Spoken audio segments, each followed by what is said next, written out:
স্বাধীনতা দিবস উপলক্ষে অন্য ধরনের জাতীয় পতাকা তৈরির ভাবনা নেন মালদার দ্বাদশ শ্রেণীর পড়ুয়া।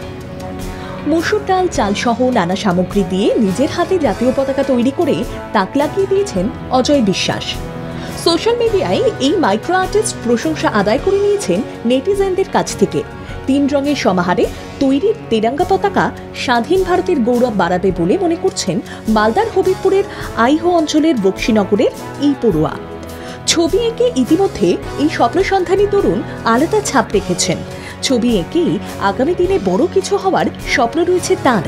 শিল্পী সত্তাকে নানা মাধ্যমে ফুটিয়ে তুলতে অজয় যেন ভারতের স্বাধীনতার বিজয়কে নতুন রূপে ধরতে চেয়েছেন।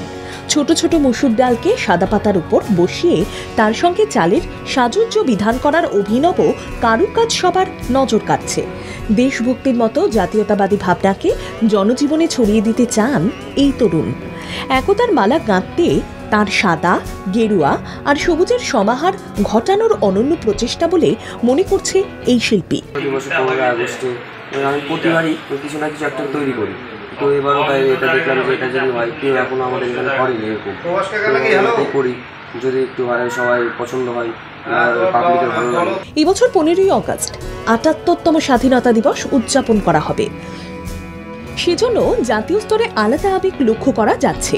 কেউ কেউ প্লাস্টিকের পতাকা বর্জন করে স্বদেশী পাটের পতাকা বা কাগজের পতাকা তৈরি করছেন। লক্ষ্য একটাই, জাতীয় গৌরবের দিনে স্বাধীনতা রক্ষার বার্তাবাহী পতাকাকে বিশেষ মর্যাদা দেওয়া। আসলে মাইক্রো আর্টের মাধ্যমে জাতীয় পতাকাকে অন্যভাবে উপস্থাপনের জন্য স্কুল পড়ুয়ার এই চিন্তাধারা অন্যদের অনুপ্রাণিত করবে বলে আশা পড়ুয়া থেকে শিক্ষক সবার।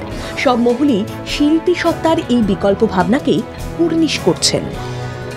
ব্যুরো রিপোর্ট, বাংলা জাগো।